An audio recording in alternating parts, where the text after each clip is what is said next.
Hey guys, welcome back to my channel. Today I'm gonna show you 4 types of easy Bengali sweets.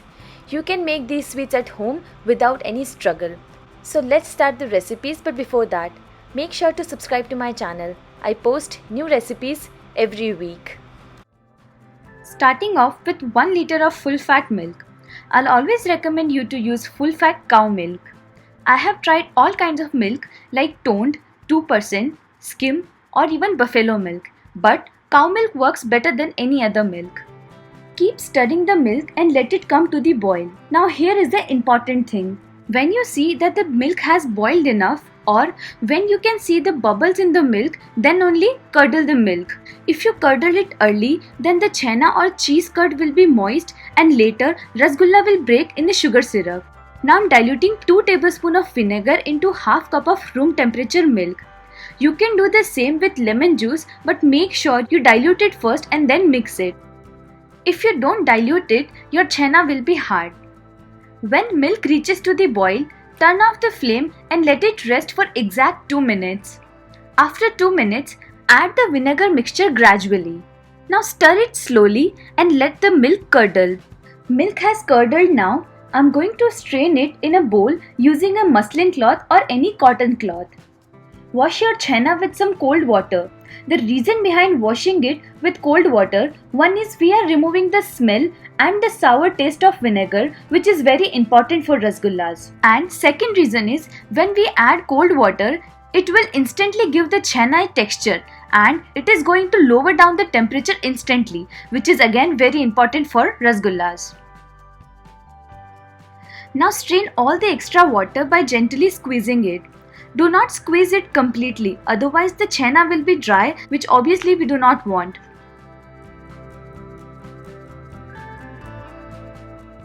Now you have to hang this cloth for 30 minutes so all the extra water will drain out naturally. After 30 minutes, take the chena in a large plate.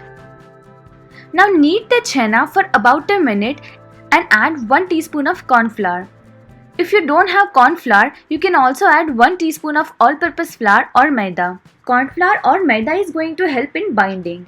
Knead the chena for 15 minutes or until it becomes crack-free. It is little bit of time-consuming process, but I assure you the efforts are worth it. Here chena should be at room temperature. If it is getting warm, wait for a few seconds and then knead it. You can see by making a ball. If the ball looks crack-free, that means chena is ready. Do the same with the remaining chena. I'm making 10 equal balls.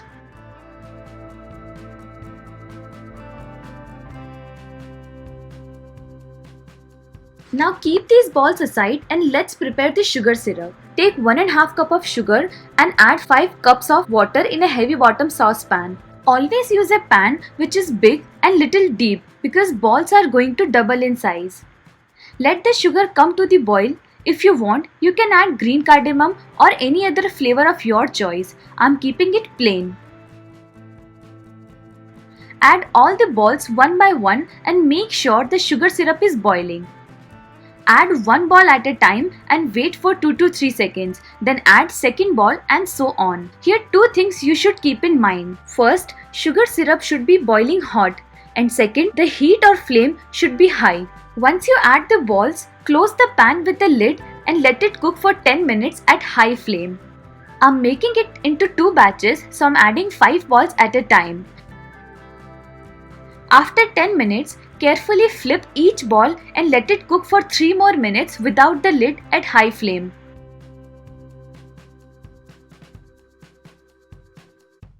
After 3 minutes, close it with the lid and cook for another 10 minutes at medium flame. After 10 minutes, switch off the flame, open the lid and flip them. After flipping them, close it with the lid and let the rasgullas come to the room temperature. When they are at room temperature, transfer them in a bowl with the sugar syrup and let them rest for 5 to 6 hours. Make sure you do not keep them in the fridge. I'm also adding few drops of rose essence, which is completely optional. Since I'm obsessed with rose flavor, I'm adding it. You can totally skip it if you don't want. After 5 to 6 hours, our rasgullas are ready. Look how spongy and juicy they are. Keep them in the fridge and enjoy. This sweet is my particularly favorite because of its unique flavor and stuffing. So let's start the recipe. I've already prepared chena before, so this time I'm going to put it into my mini food processor. If you don't have it, you can simply either use a blender or electric whisker for that. All you have to do is you have to blend this chena to soften it. I'm also adding half teaspoon of all-purpose flour or maida. Instead of maida, you can also use corn flour or arrowroot powder. And few drops of yellow food color, which is optional. Now mixing it for about 20 to 25 seconds.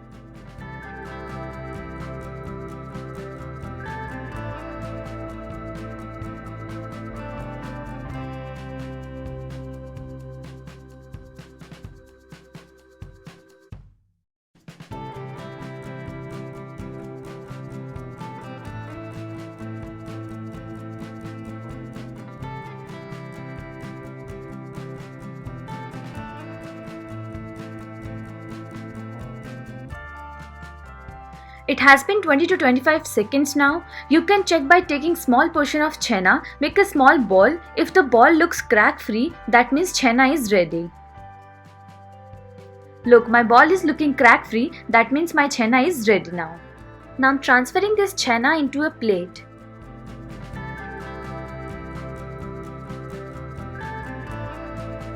Now let's prepare the stuffing for Rajbhog. In a bowl, I'm taking 1/4 teaspoon of cardamom powder, 4 to 5 chopped pistachios, 4 to 5 chopped almonds, 4 to 5 chopped cashews, and some saffron.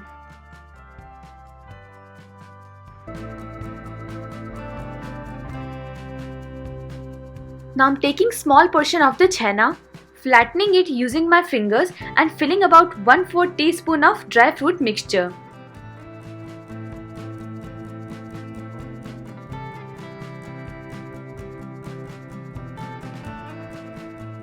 Close the edges of the chena and make a ball. Size is up to you, you can make bigger or even smaller.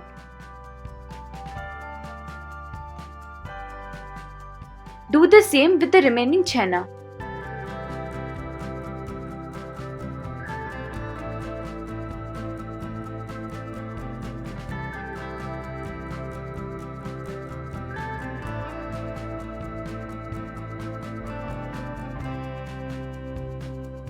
Now let's prepare the sugar syrup for Rajbhog.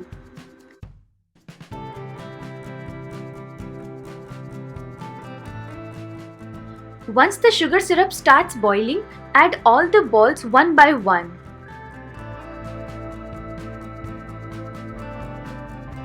I'm also adding some saffron in the sugar syrup.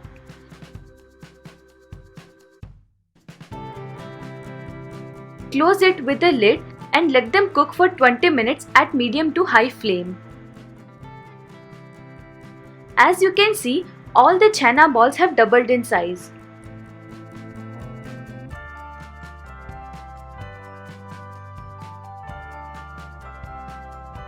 After 20 minutes, turn off the flame and let them cool down completely. Once they are at room temperature, then you can keep them in the fridge. Rajbhog is ready to enjoy now. I'll show you how tempting they look. I've already prepared chena before, so this time, before kneading it, add 1 teaspoon of corn flour. If you don't have corn flour, you can also add 1 teaspoon of all-purpose flour or maida. Now knead it until it becomes smooth, lump-free and crack-free. Now divide the dough into 5 equal parts and make round rectangular shaped rasgullas. You can also make cylindrical or any other shape you like.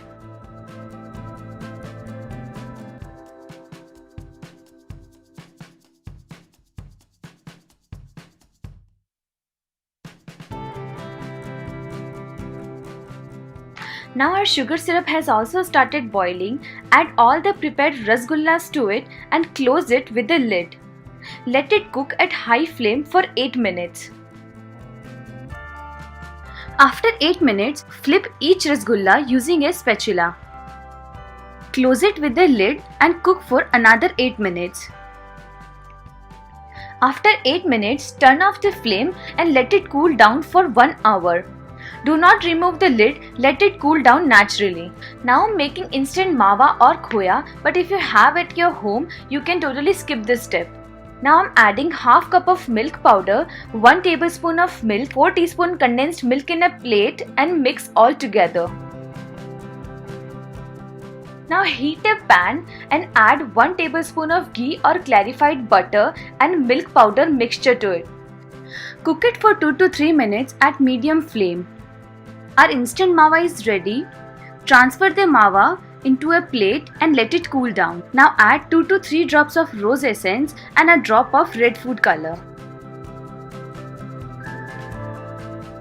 Now mix it well.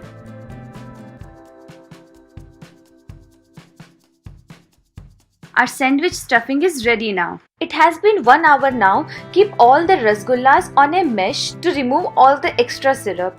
After 5 minutes, cut each rasgulla from the center and fill the prepared stuffing in it.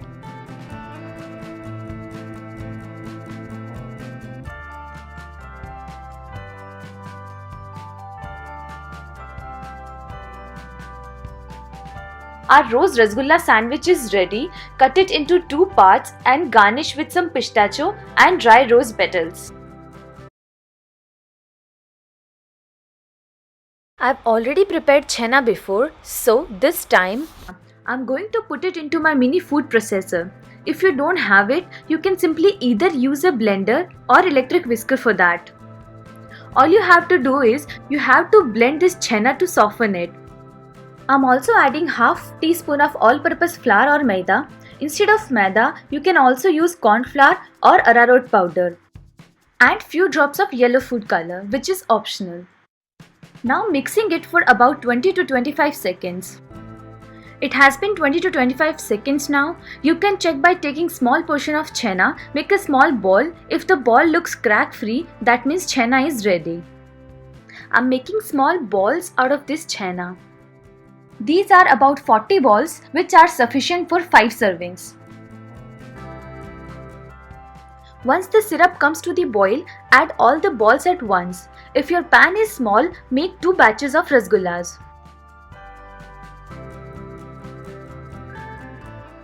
Close it with a lid and let them cook for 15 minutes at medium to high flame. After 15 minutes, turn off the flame and let these rasgulla come to the room temperature.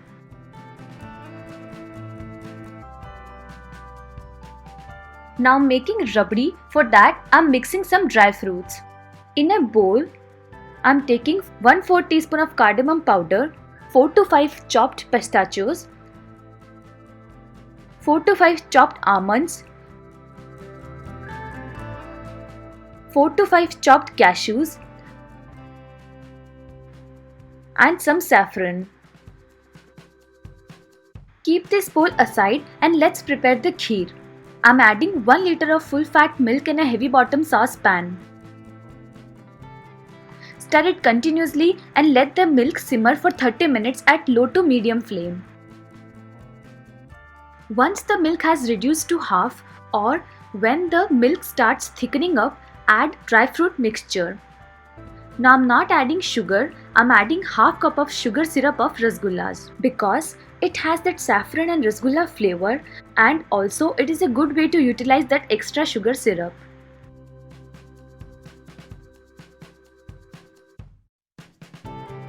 Now let it come to the boil. Once it comes to the boil, turn off the flame. Now add rasgullas to the rabdi or kheer and enjoy. I hope you like these recipes. If you have any doubt about the recipes, do let me know in the comment section. Do like, share and subscribe Belly Timber House and hit the bell icon so you get the notification whenever I upload a new recipe. Thank you for watching. See you next time.